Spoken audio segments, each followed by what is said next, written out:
हाँ जी, नमस्कार। राधे राधे, जय श्री कृष्ण। कैसे हैं सब लोग? बढ़िया, मजे में, आनंद में। चलिए, ईश्वर आप सबको हमेशा आनंद में रखें, खूब मजे में रखें, खूब स्वाध्याय करें, खूब अध्ययन, खूब मेहनत करें।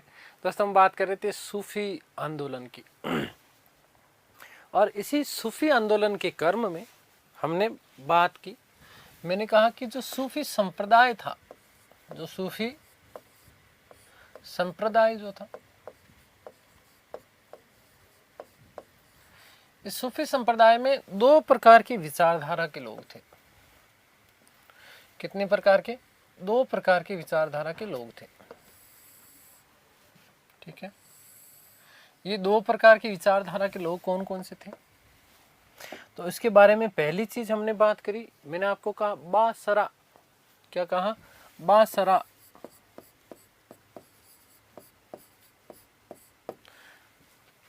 फिर मैंने आपको कहा कि बेसरा। बेसरा। दो विचारधाराएं। कितनी? दो विचारधाराएं। हमने इसी कर्म में, इसी कड़ी में हमने देखा। मैंने आपको कहा कि बासरा का मतलब क्या? जो इस्लामी कानून में विश्वास रखते थे, अर्थात शरीयत में विश्वास रखते थे। शरीयत का मतलब कानून, कुरान के अनुसार।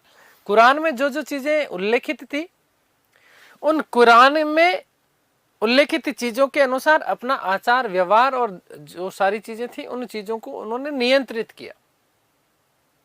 क्या कहलाए? बासरा कहलाए। दूसरा चीज क्या? बेसरा। बेसरा से मैंने आपको कहा कि याद रखना, बेशरम, है ना भाई। कानून में विश्वास नहीं रखेगा कोई व्यक्ति तो वो इसी तरीके से होगा। और जो जीवन को नियम के अनुसार नहीं जिएगा तो उसका फिर कहीं ना कहीं पतन होता ही है अंततः। ठीक है, तो ध्यान रखना कि शरीयत में विश्वास नहीं रखते थे। बासरा क्या है? शरीयत में विश्वास नहीं रखते थे। और फिर इनकी बड़ी चीज क्या? नंबर एक। नंबर दो, भ्रमणशील हुआ करते थे। क्या थे ये? भ्रमणशील थे। क्या थे बेटा जी? भ्रमणशील थे। भ्रमणशील का मतलब था कि एक जगह कहीं टिकते ही नहीं थे, देश भर में घूमते थे। ठीक है, और घूमने वाले लोगों का फिर पतन हो जाता है।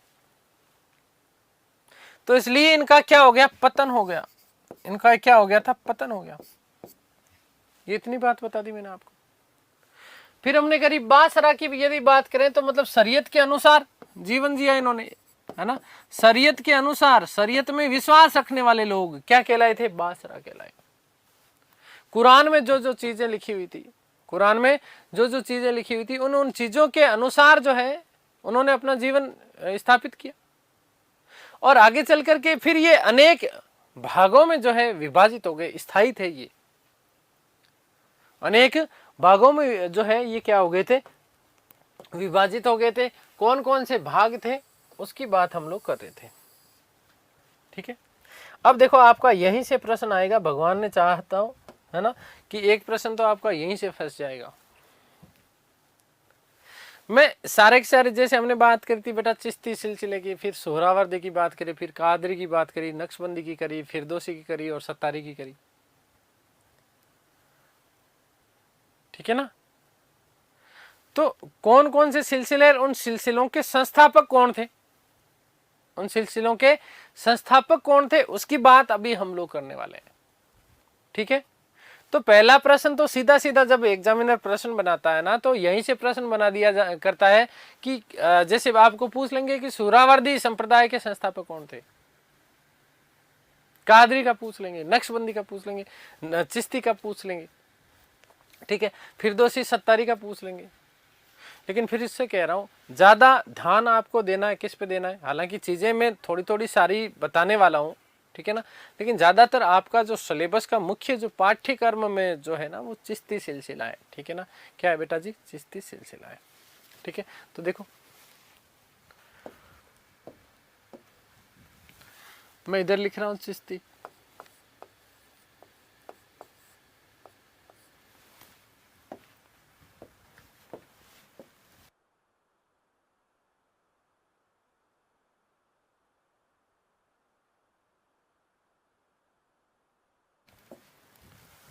फिर सोहरावर्दी, क्या था? सोहरावर्दी, है ना। कौन था सोहरावर्दी की? अभी इसकी हम बात करेंगे, चर्चा करेंगे। फिर उसके बाद में बात कर लेते हैं कादरी, ठीक है, अब्दुल कादिर जिलानी, ठीक है। फिर फिरदौसी, फिरदौसी,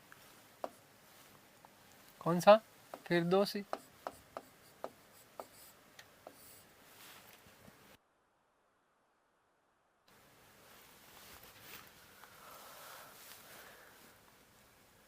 कादरी के बाद में माफ करना, नक्शबंदी बेटा। कादरी के बाद में नक्शबंदी,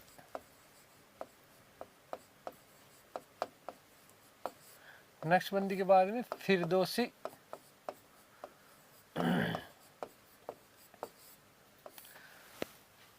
और फिर हम बात करेंगे लास्ट में सत्तारी की, ठीक है। देखो ध्यान देना,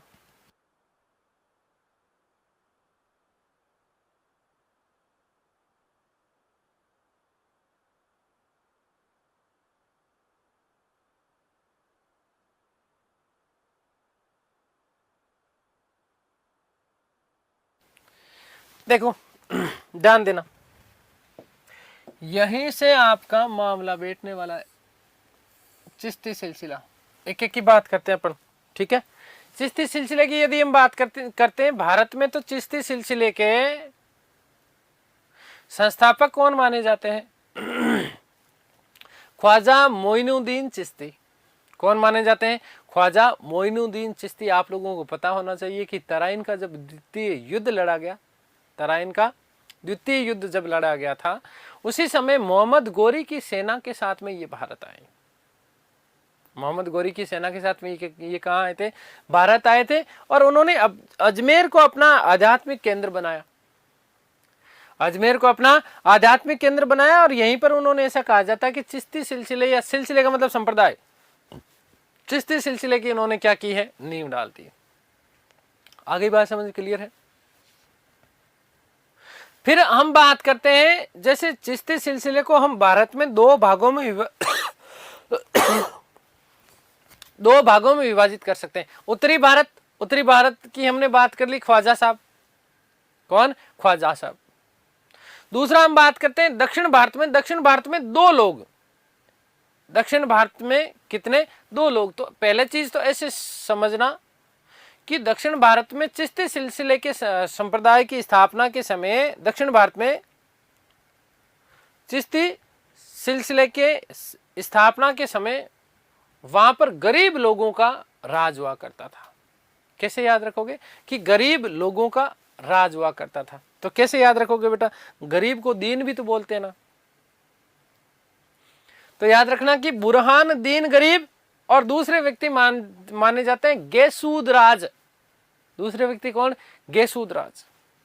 और इन गेसूद राज को आगे हम पढ़ेंगे बहुत डिटेल में। इन्हें क्या कहा जाता था? बंदा नवाज। क्या कहा जाता था?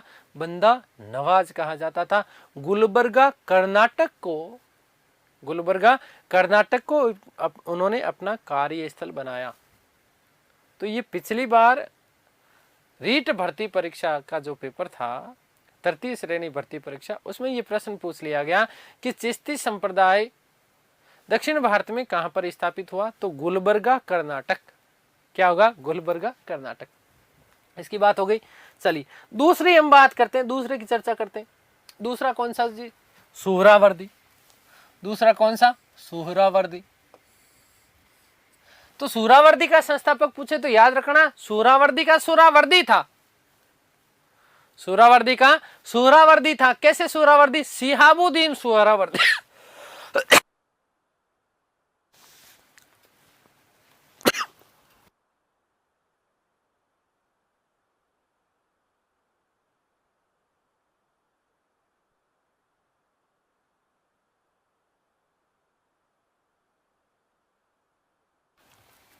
तो सुहरावर्दी का कैसे याद रखेंगे? माफ कीजिएगा, शिहाबुद्दीन सुहरावर्दी। शिहाबुद्दीन सुहरावर्दी। आगे कौन सा संप्रदाय है बेटा जी? कादरी। अभी सारी चीजें लिखवाऊंगा, देखो। कादरी को कैसे याद रखोगे? कादरी से याद रखना कादिर जिलानी। क्या याद रखोगे? कादरी से कैसे याद रखोगे? कादिर जिलानी। पूरा नाम क्या? शेख अब्दुल कादिर जिलानी। शेख अब्दुल कादिर जिलानी। अगला कौन है? कौन सा आपका? नक्शबंदी। क्या है? नक्शबंदी। अब देखो नक्शबंदी को थोड़ा सा देखो, ऐसे केवल समझाने के हिसाब से बता रहा हूं, याद रहना, रख लेना नक्शबंदी क्या। और नक्शबंदी कराने के बाद में बाकी क्या बचता है? कुछ नहीं बचता था, इसलिए ध्यान रखना बाकी बिल्ला। बाकी बिल्ला। ख्वाजा मोहम्मद बाकी बिल्ला कौन माने जाते हैं इसके? ख्वाजा मोहम्मद बाकी बिल्ला। आगे हम बात करते हैं फिरदौसी की। तो फिरदौसी की याद रखना कि फिरदौसी फिर के शकरकंद खाते थे। फिरदौसी फिर के क्या खाते थे? शकरकंद खाते थे। क्या खाते थे बेटा? शकरकंद खाते थे। तो शेख बदरुद्दीन शकरकंदी। फिरदौसी फिर के क्या खाते थे? शकरकंद खाते थे। सर्दी का टाइम था और इसलिए याद रखना कि शेख बदरुद्दीन शकरकंदी। आगे बात समझ में। और लास्ट में तो सत्तारी से सत्तारी याद रख लेना। सत्तारी से क्या याद रखेंगे? सत्तारी याद रख लेंगे अब्दुल सत्तारी या अब्दुल्ला सत्तारी। जौनपुर में इसकी क्या की गई थी? स्थापना। खैर आगे हम लोग इसको और बहुत ज्यादा व्यापक रूप से पढ़ने वाले।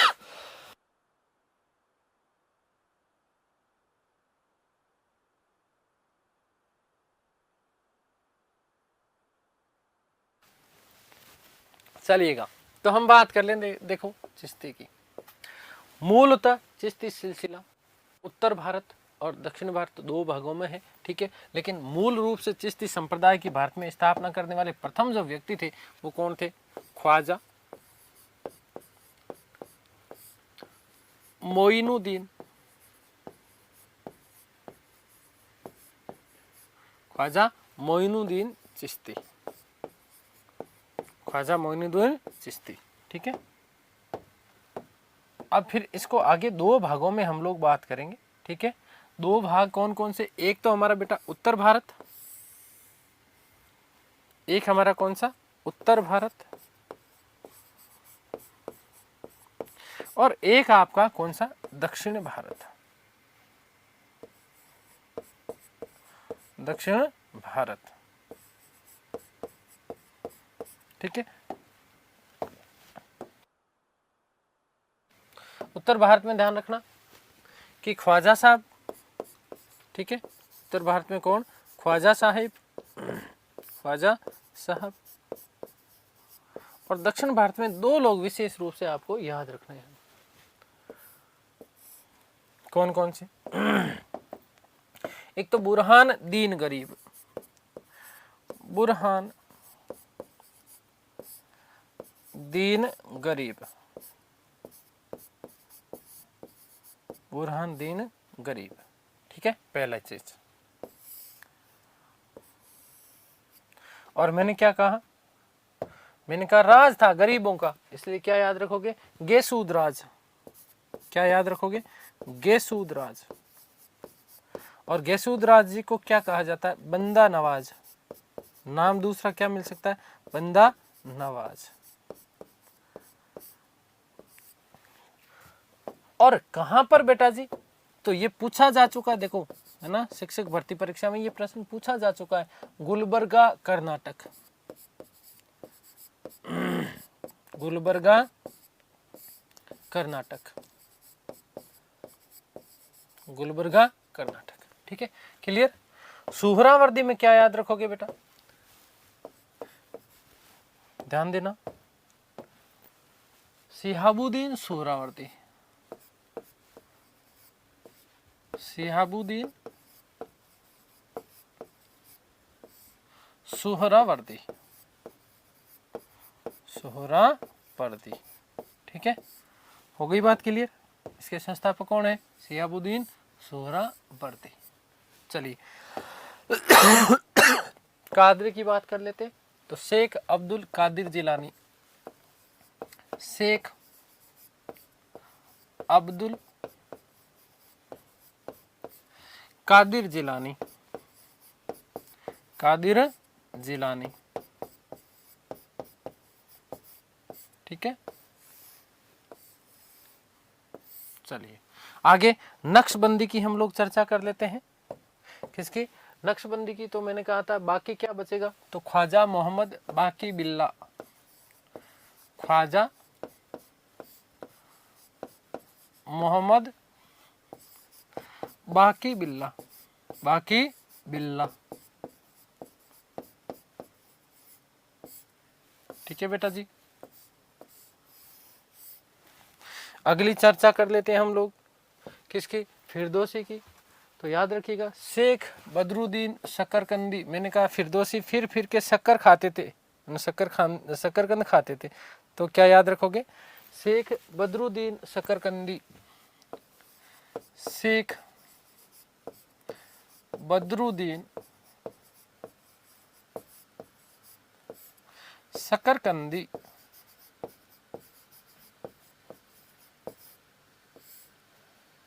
शेख बदरुद्दीन शकरकंदी। और लास्ट कौन सा? सत्तारी। तो सत्तारी से तो सत्तारी आप लोगों को याद रखना है, अब्दुल्ला सत्तारी, अब्दुल्ला सत्तारी।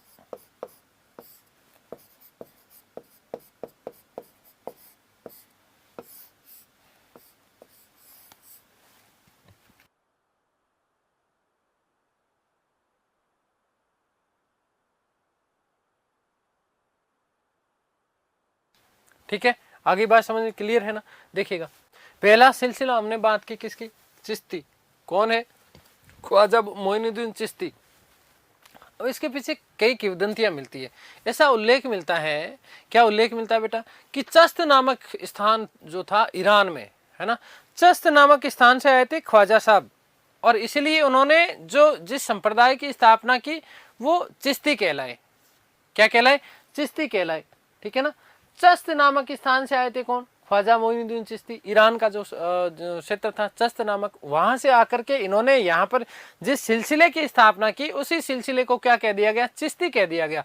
क्या कह दिया गया? चिश्ती कह दिया गया। तो ये थोड़ा सा ऐसे दिमाग में रखना, इस प्रकार की यथार्थ कितना है कुछ नहीं, ठीक है। आगे बात समझ में क्लियर है? तो चिश्ती, ख्वाजा मोइनुद्दीन चिश्ती। उत्तरी भारत में कौन है? ख्वाजा साहिब है। कौन है बेटा? ख्वाजा साहिब है। दक्षिण भारत में देखो, ये रीट भर्ती परीक्षा में पूछा गया, दक्षिण भारत वाला बुरहानुद्दीन गरीब और गैसूदरात बंदा नवाज, दो लोग। प्रमुख केंद्र कौन सा था चिश्ती सिलसिले का? ये प्रश्न आ चुका है। गुलबर्गा कर्नाटक। कहां पर? गुलबर्गा कर्नाटक। फिर सोहरावर्दी, शिहाबुद्दीन सोहरावर्दी। कादरी, शेख अब्दुल कादिर जिलानी। नक्शबंदी, ख्वाजा मोहम्मद बाकी बिल्ला। फिरदौसी, शेख बदरुद्दीन। सत्तारी, अब्दुल्ला सत्तारी। आगे बात समझ क्लियर है? अब देखो यहां से फर्स्ट ग्रेड में प्रश्न पूछा गया था। क्या प्रश्न पूछा गया? फर्स्ट ग्रेड फर्स्ट पेपर में ये प्रश्न आया, जहां तक मुझे याद है। प्रश्न ये आया था 2015 वाला जो पेपर हुआ था, ठीक है ना। तो प्रश्न ये आया था कि भारत में सिलसिलों के आगमन का क्रम क्या है? भारत में सिलसिलों के आगमन का क्रम क्या है? तो सबसे पहला कौन सा होगा बताओ? चिश्ती। फिर कौन सा होगा बेटा? सुहरावर्दी। कौन सा होगा? सुहरावर्दी। फिर ये दो बीच में, पहले दो के बाद में दो खा जाना, पहले दो के बाद में क्या खा जाओगे? दो खा जाओगे। फिर फिरदौसी आ जाएगा, और फिरदौसी के बाद में सत्तारी, और सत्तारी के बाद में कादरी को लेके आना।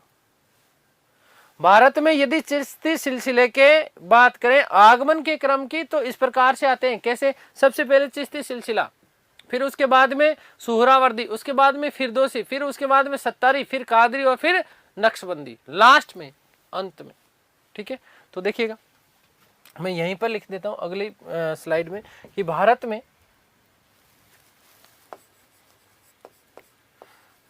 में इन सिलसिलों के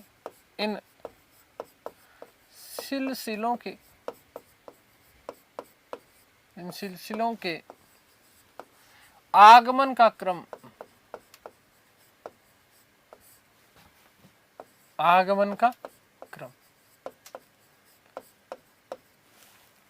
सबसे पहले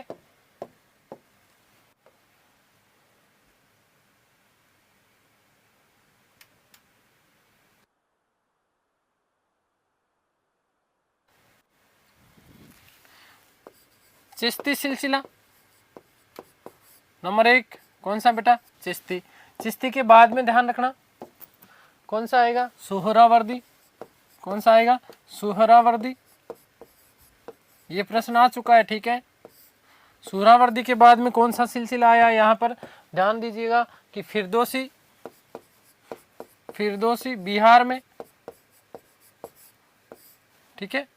और फिर फिरदौसी के बाद में यदि हम चर्चा करेंगे तो सत्तारी जौनपुर में आया था, यूपी में सत्तारी, ठीक है।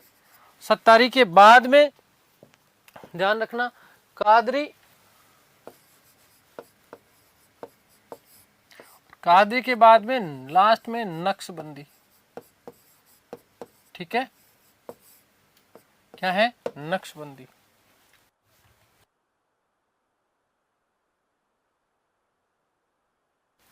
आगे बात समझ क्लियर है ना। देखो भारत में सिलसिलों के आगमन का क्रम ये फर्स्ट ग्रेड में पूछा जा चुका है, ठीक है। ध्यान रखना इसका कि चिश्ती सिलसिला, सुहरावर्दी, फिरदौसी, सत्तारी, कादरी और नक्शबंदी, ये इस तरीके से जो है यहाँ पर इन सिलसिलों के आगमन का शुरुआत होता है। सबसे पहले कौन सा आया, अब यहीं से प्रश्न बन जाएगा, सबसे पहले कौन सा आया तो चिश्ती, सबसे लास्ट में कौन आया, नक्शबंदी। या क्रम जैसे फर्स्ट ग्रेड में पूछा जा चुका है तो उस हिसाब से चिश्ती, सुहरावर्दी, फिरदौसी, सत्तारी, कादरी और नक्शबंदी। अब हम लोग बात करने वाले हैं चिश्ती सिलसिले की। कौन सी सिलसिले की, नंबर 1 हम बात करने वाले हैं चिश्ती सिलसिले की।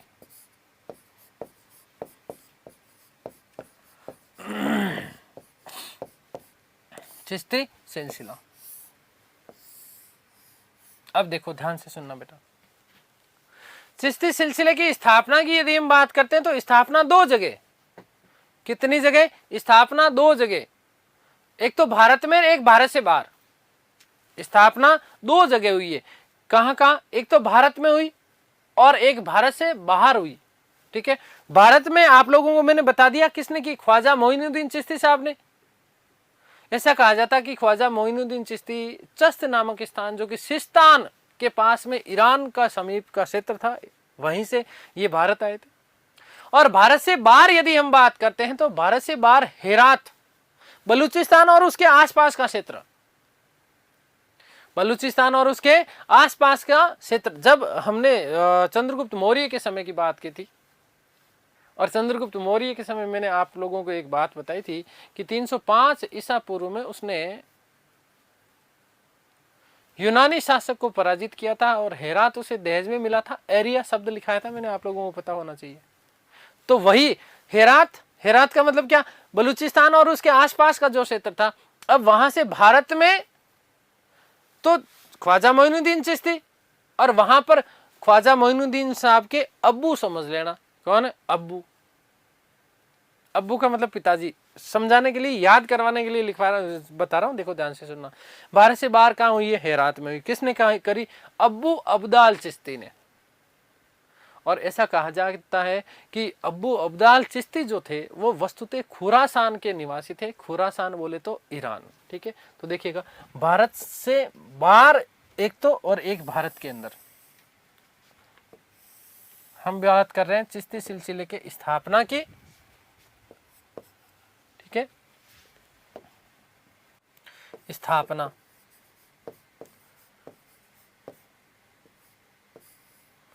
एक तो भारत में, एक आउट ऑफ इंडिया, भारत से बाहर, भारत से बाहर, ठीक है। देखो ध्यान देना बेटा, भारत में किसने की, ख्वाजा मोइनुद्दीन चिश्ती ने। ख्वाजा मोइनुद्दीन चिश्ती, मोइनुद्दीन चिश्ती ने, ठीक है। सिस्तान के निवास माने जाते हैं, चस्त नामक स्थान के, ठीक है। और दूसरा यदि हम बात करें भारत से बाहर, तो भारत से बाहर कहाँ, हेरात में। ध्यान रखना कहां पर, हेरात में। कहां पर, हेरात में। ऐसे याद रख लेना कि चिश्ती कोई हेरात में थोड़े ही आए थे, हेरात से आए थे, बलूचिस्तान और उसके आसपास का क्षेत्र। अबू अब्दाल चिश्ती, भारत से बाहर कहां हुई है स्थापना, हेरात में। तो सर्वप्रथम ऐसे हम बात करें तो हेरात में, और किसके द्वारा? अबू अब्दाल चिश्ती के द्वारा, अबू अब्दाल चिश्ती के द्वारा।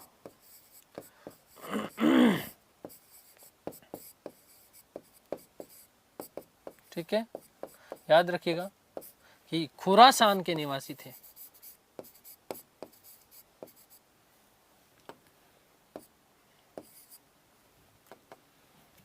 खुरासान निवासी।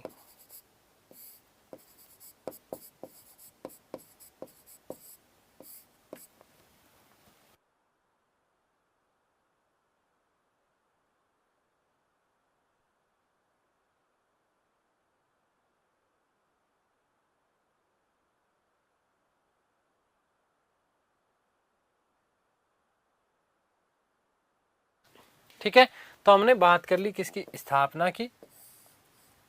ठीक है, स्थापना भारत में तो ख्वाजा मोइनुद्दीन चिश्ती साहब ने, और भारत से बाहर हेरात में अबू अब्दाल चिश्ती। ठीक है, और ये कहाँ के निवासी हुआ करते थे? खुरासान के निवासी हुआ करते थे। आगे बात समझ क्लियर है? ये सीधे सीधे वन लाइनर प्रश्न है। ठीक है, आगे हम थोड़ी सी कुछ चिश्ती सिलसिले के बारे में बात कर लेते हैं, हम सूफियों के बारे में बात कर लेते हैं। तो याद रखना, जो सूफी संत जो हुए, उन सूफी संतों में वैसे सांसारिक वस्तुओं के प्रति मोह माया नहीं होती थी। ये भी प्रश्न आया हुआ, ध्यान से सुनना, कि इस चीज को क्या कहा जाता था, ये प्रश्न पूछा गया। ठीक है, तो सूफी जो संत हुए, ऐसा माना जाता है कि सूफी संतों में सांसारिक वस्तुओं के प्रति मोह माया नहीं होती थी। वह विश्व परित्याग की भावना रखते थे, संपूर्ण विश्व को त्याग करने की भावना रखते थे, मानव जीवन के लिए अपना जीवन समर्पित करना चाहते थे, मानव कल्याण के लिए अपना सर्वस्व लुटाने की भावना रखते थे, विश्व को परित्याग करने की भावना रखते थे, मानव कल्याण के लिए। किसके लिए? मानव कल्याण के लिए। और उसमें सांसारिक चीजों के प्रति आकर्षण नहीं होता था, वैरागी भाव होता था। क्या भाव? वैरागी भाव। और इसी चीज को क्या कहा जाता था? तर्क ए दुनिया कहा गया। क्या कहा गया? तर्क ए दुनिया। ध्यान रखना, नोट लगा के एक बात लिख देता हूं मैं, नोट, कि सूफियों में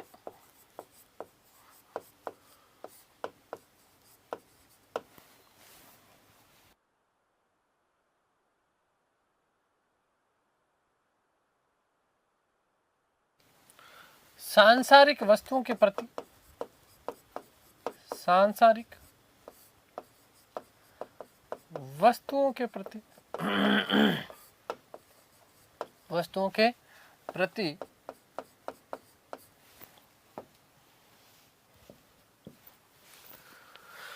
मोह माया नहीं होती, मोह माया नहीं होती।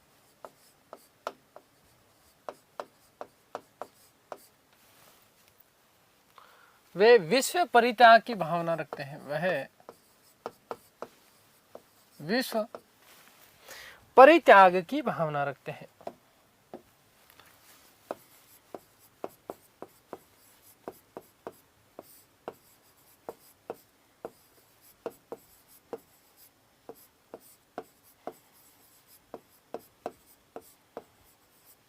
विश्व परित्याग की भावना रखते हैं।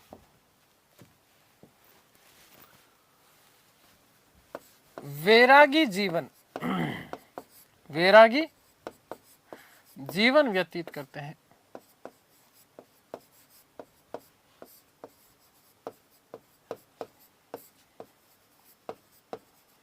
जिसे मोस्ट इंपोर्टेंट प्रश्न है बेटा, ध्यान रखना इसका, तर्क ए दुनिया कहा जाता है।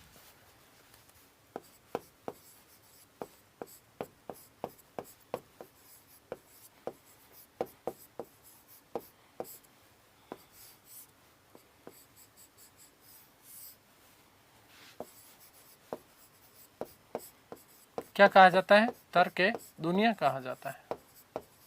ठीक है, आगे बात समझ में क्लियर है?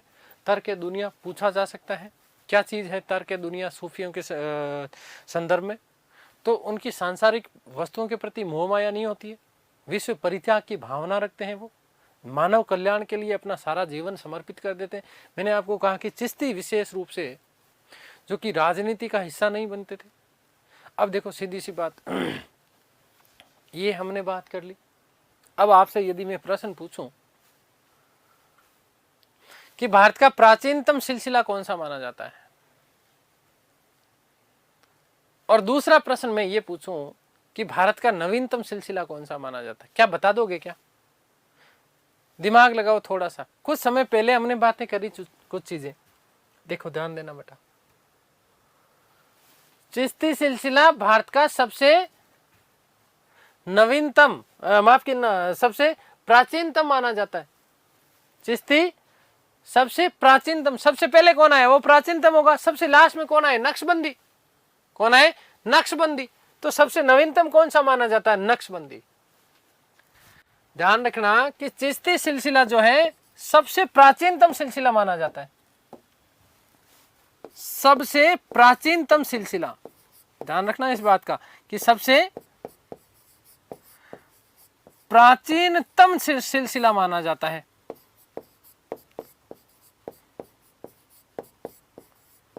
सबसे प्राचीनतम सिलसिला, ये बेसिक प्रश्न है, लॉजिकल प्रश्न है। हालांकि कोई ये बताता नहीं है आपको, ये चीजें अंडरस्टूड है अपने आप में, लेकिन फिर भी मेरे दिमाग में आया तो मैंने कहा भाई बता दिया जाए आप लोगों को।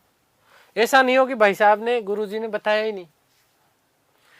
आगे बात समझ। सबसे प्राचीनतम सिलसिला कौन सा माना जाता है, तो सबसे प्राचीनतम सिलसिला बेटा ध्यान रखना कि सबसे प्राचीनतम सिलसिला आपका है चिश्ती, क्योंकि सबसे पहले आए।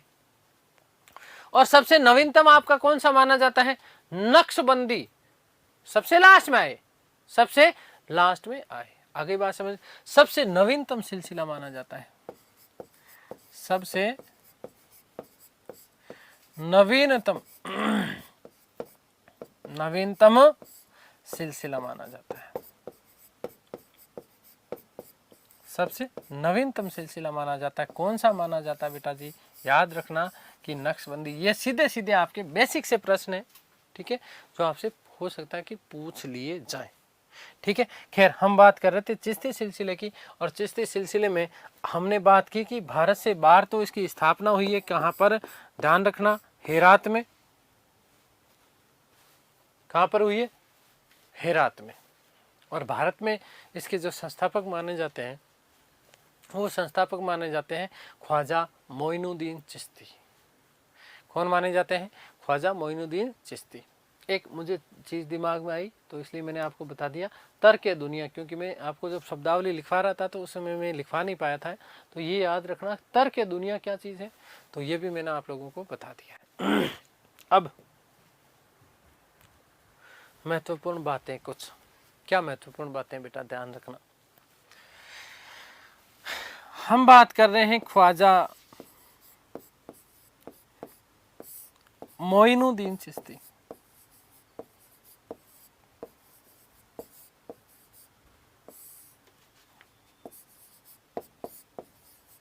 ख्वाजा मोइनुद्दीन चिश्ती की।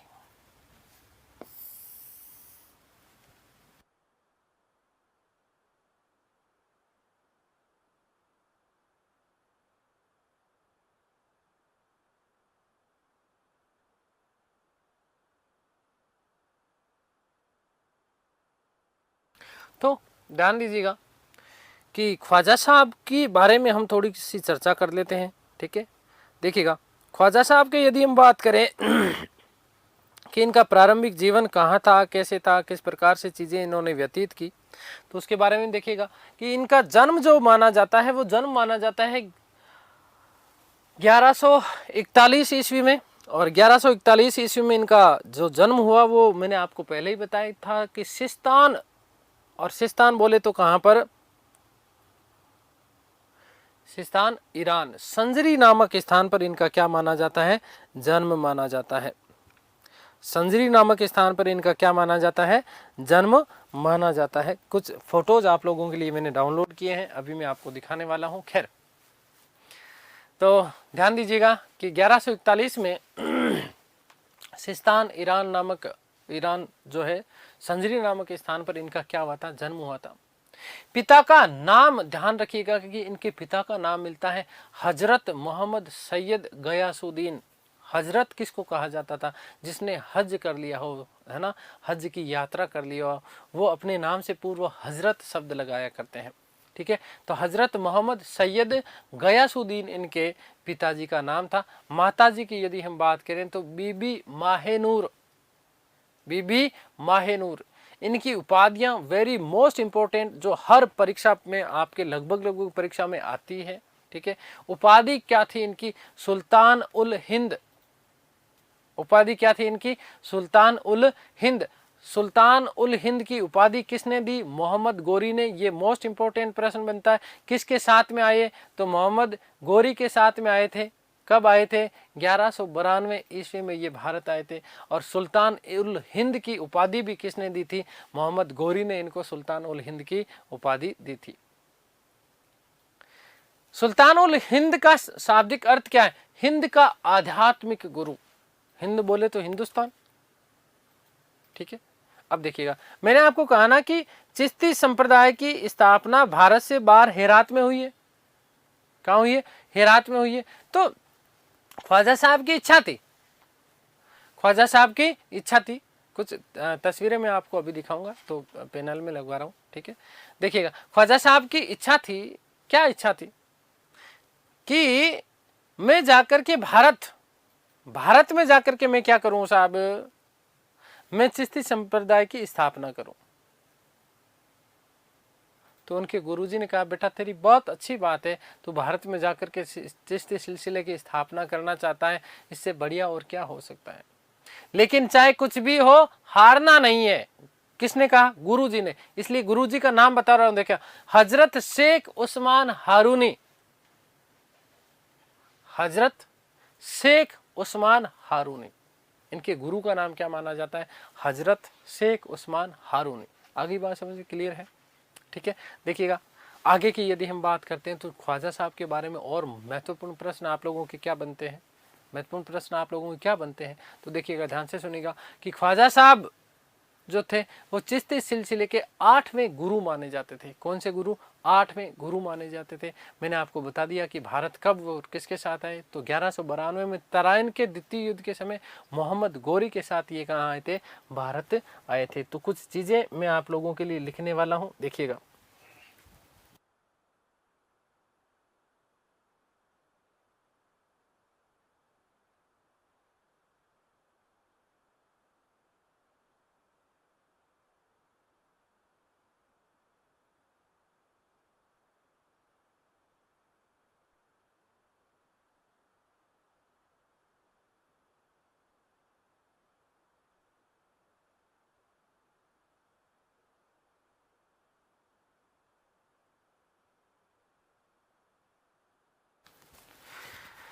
देखिएगा, जन्म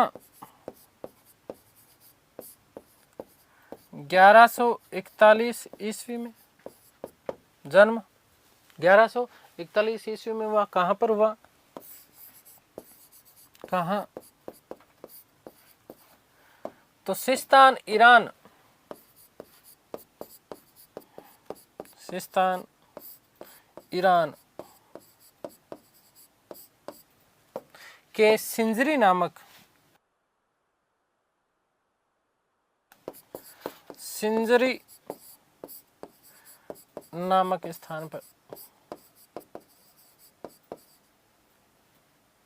नामक स्थान पर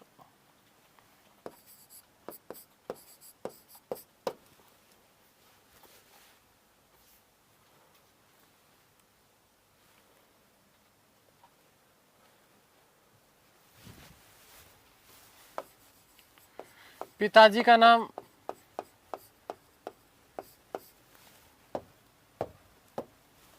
हजरत मोहम्मद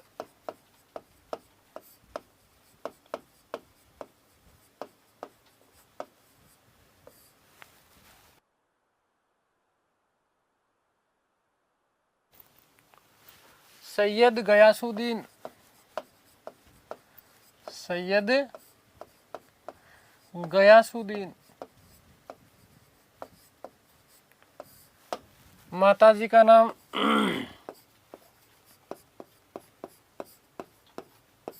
तो ध्यान दीजिएगा कि माता जी का नाम इनका था बीबी माहेनूर, बीबी माहेनूर।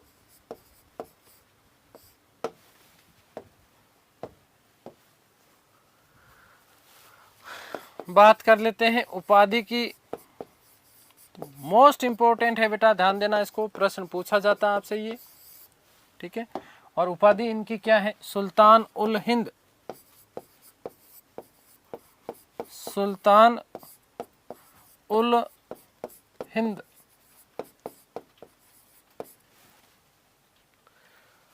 ध्यान दीजिएगा इसमें कि मोहम्मद गोरी द्वारा प्रदान की गई, मोहम्मद गोरी द्वारा प्रदान की गई।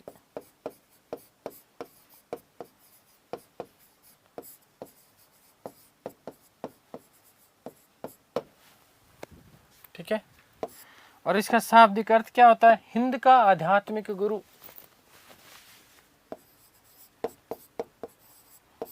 हिंद का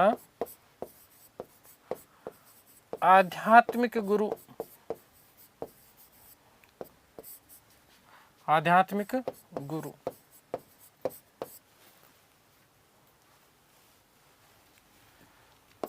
नेक्स्ट, इनके गुरु की यदि हम बात कर लेते हैं तो हजरत शेख उस्मान हारूनी, हजरत शेख उस्मान हारूनी।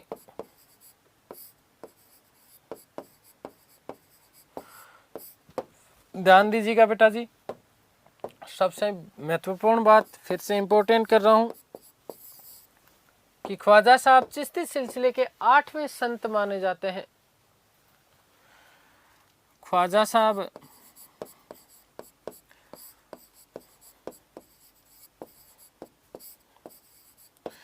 चिश्ती सिलसिले के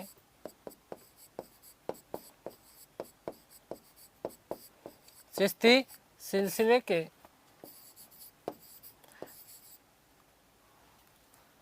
8वें संत या गुरु, जिसे हम क्या बोलते हैं वैसे, गुरु या संत को क्या बोला था? पीर। क्या बोला था? पीर माने जाते हैं। कौन से? 8वें संत या गुरु माने जाते हैं। कौन? ख्वाजा साहब गुरु थे। अगली बात, भारत कब आए?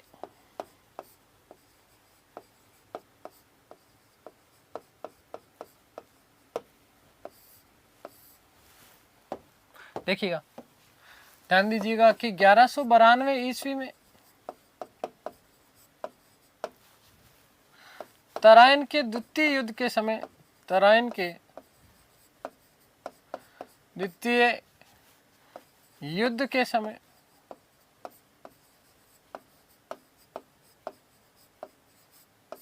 मोहम्मद गोरी के साथ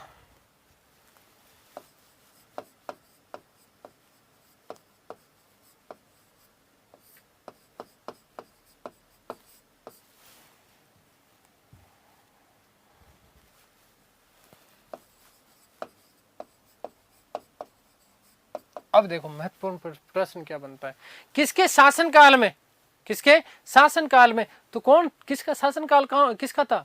पृथ्वीराज चौहान तृतीय का। पृथ्वीराज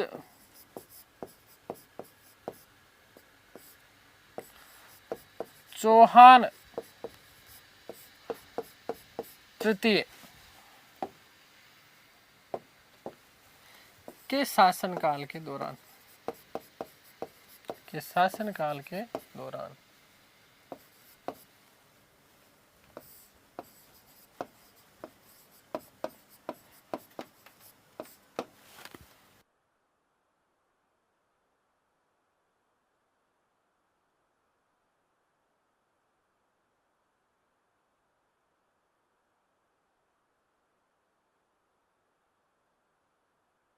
चलिए ये तो बातें हो गई, ठीक है। अब देखिएगा, ध्यान से सुनना, इनकी मृत्यु कब हुई?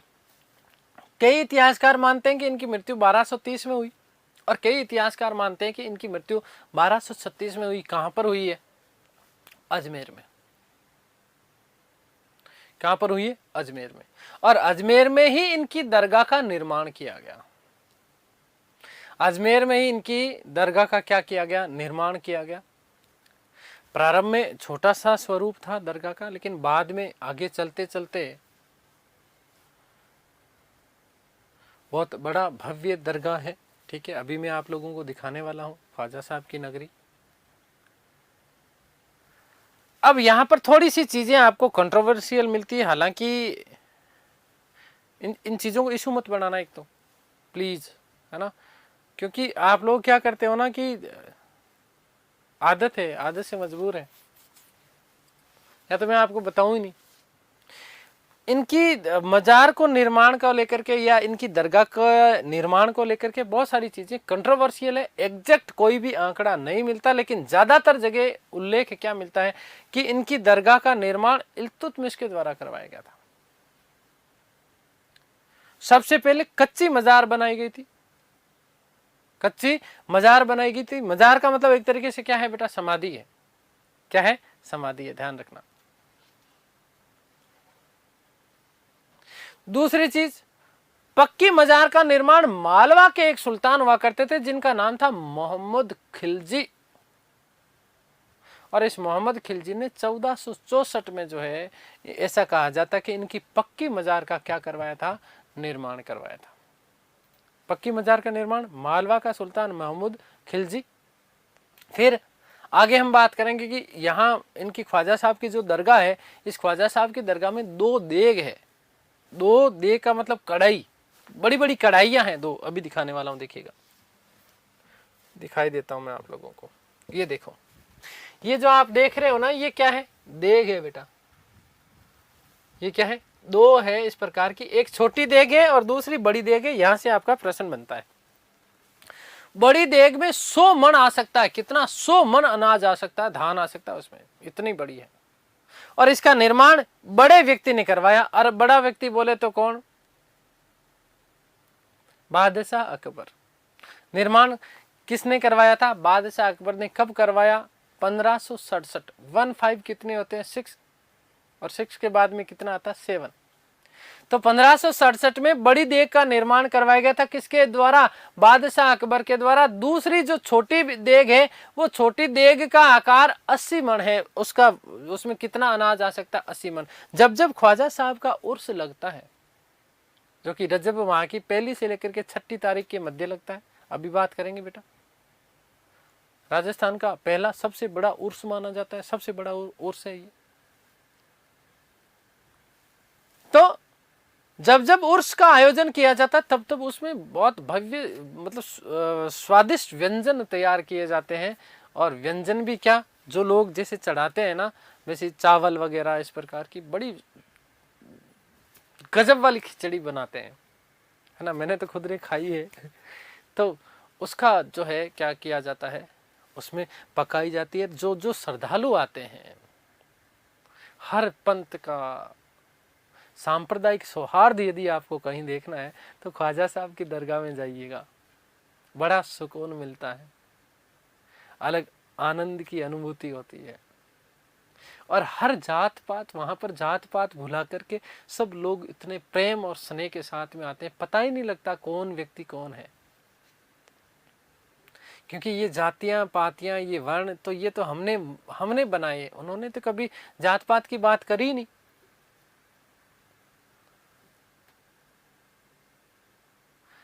ईश्वर सबका होता है, ईश्वर एक होता है, रूप अनेक है। लेकिन हम क्या छोटी छोटी चीजों में उलझे रहते हैं, छिद्रानवशी होते हैं, है ना। हम गलतियां ढूंढते हैं, हम ये नहीं देखते किसी का कि इसने अच्छा क्या किया, हम ये देखते हैं कि इसने बुरा क्या किया, इसकी गलती ढूंढो। इसलिए मैं कई बार कई चीजें बताने से मैं अपने आप को रोक लेता हूं कि यार ये चीजें नहीं बताऊं मैं आपको। मुझे पता है कि मेरे स्टूडेंट मुझे बहुत ज़्यादा प्रेम करते हैं, मैं भी बहुत ज़्यादा प्यार करता हूँ, मुझे ऐसे लगता है मेरे भाई बहन हैं। लेकिन कुछ लोग ऐसे होते हैं खुरापाती जीव जो उस चीज को, गुरुजी ये तो ऐसे वार, ऐसे नहीं वार, वैसे नहीं वार, ऐसे वार, ये वार, वो वार, है ना। पता नहीं कहाँ कहाँ से गाइडों से ढूंढते हैं वो। जितना समय वो गलती ढूंढने में लगाते हैं, उतना समय यदि पढ़ने में लगा दिया जाए तो उनका भला हो जाएगा भाई। ठीक है। और इस संसार में नो वन कैन परफेक्ट, कोई भी परिपूर्ण होता ही नहीं है भाई। हो सकता है ना कोई गलतियां हो जाती है ना। और इतिहास इतना बड़ा व्यापक सब्जेक्ट है। प्रयास ये करता हूं, मेरा आज तक का प्रयास यही रहा है कि 99.99% आपको एक्यूरेसी के साथ में पढ़ाऊं, लेकिन कहीं ना कहीं, है ना, हो सकता है कई बार दिमाग से कुछ चीजें बोलना चाहता हूं और कुछ चीजें हो जाती है। कि दो देग, एक बड़ी देग का निर्माण 1567 में अकबर के द्वारा 100 मन, ठीक है, इस प्रकार की देग होती है ये ना, बड़ी बड़ी, है ना। और दिखा देता हूं मैं आपको देग, ये देखो, ये इसका और समीप का पास का है ना। लोग इसमें देखो खूब सारा सोना चांदी, है ना, अनाज धान, जितनी भी चीजें होती है वो सब इसमें यूं ऐसे चूमते हैं और इसमें डाल देते हैं। जब जब उनकी मनोकामनाएं, उनकी मन की इच्छाएं जो पूर्ण होती है, तो जैसे ही मनोकामनाएं पूर्ण होती है तो ख्वाजा साहब के जब वापस फेरी लगाने के लिए आते हैं तो वो इसमें ऐसे सोना हीरा जवाहरात ऐसे पड़े रहते हैं, अथाह पैसा पड़ा रहता है, इसी में अनाज पड़ा रहता है। तो चीजें वो तो पैसे वैसे तो निकाल लिया जाता है, बाकी का जो चावल वगैरह चीजें होती है, तो बहुत सारी चीजें इसमें जो धन दान होता है उससे फिर बढ़िया सी खिचड़ी बनाते हैं वो, है ना, बड़ी गजब होती है। खैर, तो ये चीज ध्यान रखिएगा, ठीक है ना, विशेष महत्वपूर्ण है। अब यहाँ पर कई बार लोगों ने चोरी करने का भी प्रयास किया, लेकिन ऐसा कहा जाता है कि यदि किसी ने गलत मानसिकता के साथ इसमें हाथ डालने का प्रयास करता है तो वो इससे चिपक जाता है, और ऐसा हुआ भी है। अब ये आध्यात्मिक शक्ति है या ख्वाजा साहब की शक्ति है, क्या चीज है, कुछ भी है, तपोभूमि है उनकी, तपस्या की है, उन्होंने तप किया है वहां पर, ठीक है। तो ख्वाजा साहब की दरगाह अजमेर में है।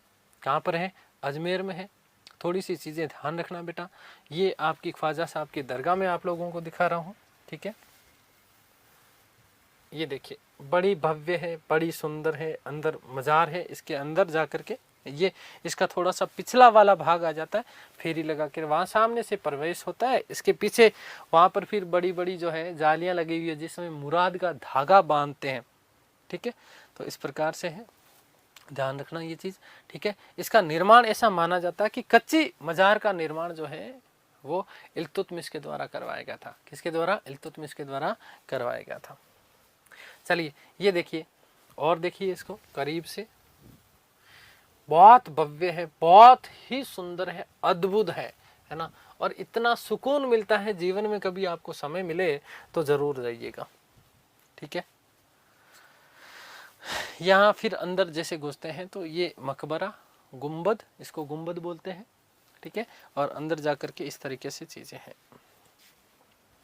ठीक है। ये देखिएगा, ये उर्स के दौरान का नजारा है, बहुत ही सुंदर इसको सजाया जाता है भव्य रूप से। ये इस तरीके से इसको क्या किया जाता है? सजाया जाता है, ठीक है। और ये आपकी क्या है? देग है। क्या है? देग।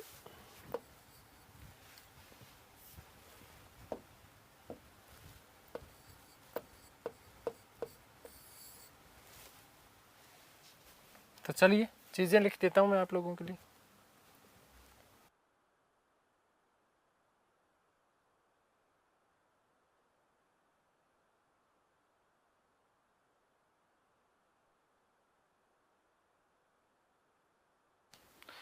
देखिएगा, तो मैंने कहा कि इनकी मृत्यु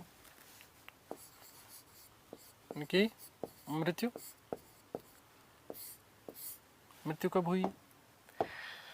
ध्यान देना, दो मत माने जाते हैं मृत्यु को लेकर के, 1230 और 1236, 1230 और 1236 इस, ठीक है। आगे बात समझ में। और अजमेर में इनकी दरगाह का निर्माण किया गया। मृत्यु के बाद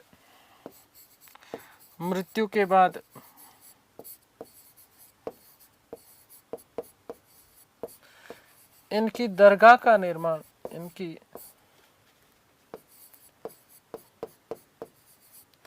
दरगाह का निर्माण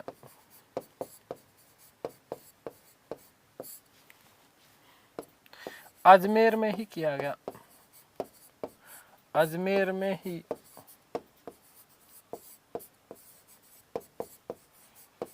किया गया। कुछ इतिहासकारों के अनुसार, कुछ इतिहासकारों के अनुसार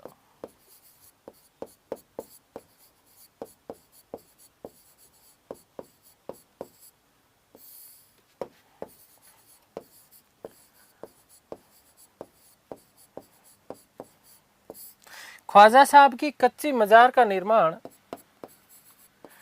ख्वाजा साहब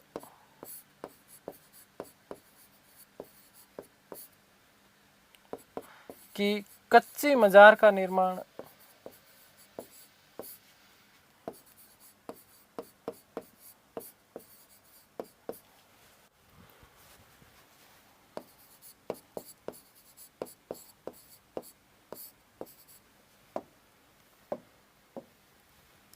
इल्तुतमिश के द्वारा किया गया।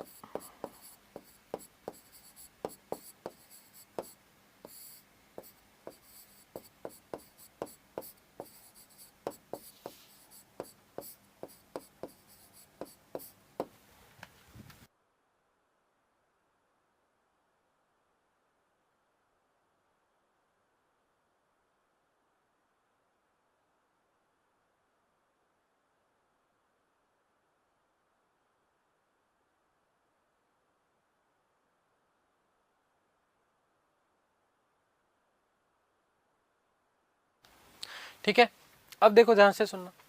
कुछ लोग ऐसा मानते हैं कि कच्ची मजार का जो निर्माण किया गया वो इल्तुतमिश के द्वारा किया गया। अब ये मानते कौन है? ये वो लोग मानते हैं जो ऐसा मानते हैं कि ख्वाजा साहब की जो मृत्यु हुई है वो 1230 ईस्वी में। क्योंकि यदि हम बात करें इल्तुतमिश के शासनकाल की, तो इल्तुतमिश का शासनकाल 1236 तक है। एक तरीके से कब तक है? 1236 तक है, ठीक है ना। तो ऐसा कहा जाता है कि 1230 में जो लोग मृत्यु मानते हैं वो ऐसा मानते हैं कि इनकी पक्की जो है कच्ची मजार का निर्माण किसके द्वारा करवाया गया था? इल्तुतमिश के द्वारा करवाया गया था। अगली बात देखिएगा, मैंने आपको कहा कि पक्की मजार का निर्माण मालवा का सुल्तान मोहम्मद खिलजी, पक्की मजार का निर्माण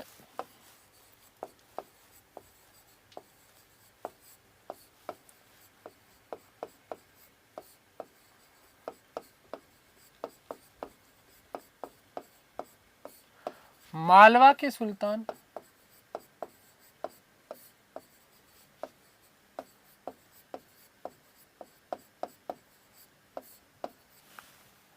मोहम्मद खिलजी के द्वारा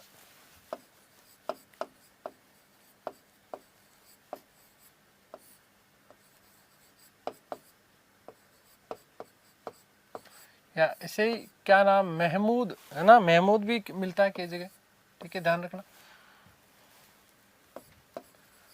महमूद, ठीक है।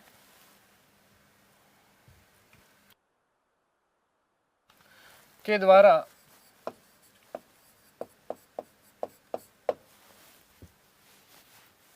चौदह सौ 1464 ईस्वी में करवाया गया। 1464 ईस्वी में करवाया गया।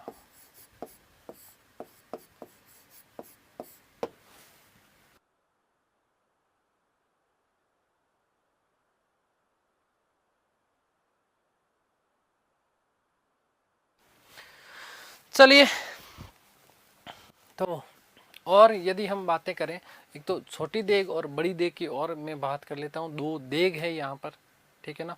महत्वपूर्ण प्रश्न बनता है देग से कि दरगाह में कितनी देग है, तो दो देग है, ठीक है ना। एक तो बड़ी देग है, दूसरी कौन सी है? छोटी देग है। दरगाह में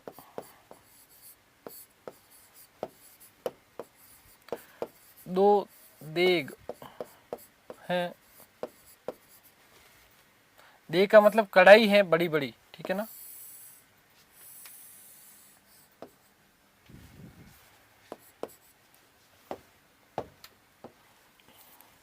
बड़ी देग, याद रखिएगा कि बड़ी देग का निर्माण बादशाह अकबर द्वारा, बादशाह अकबर द्वारा,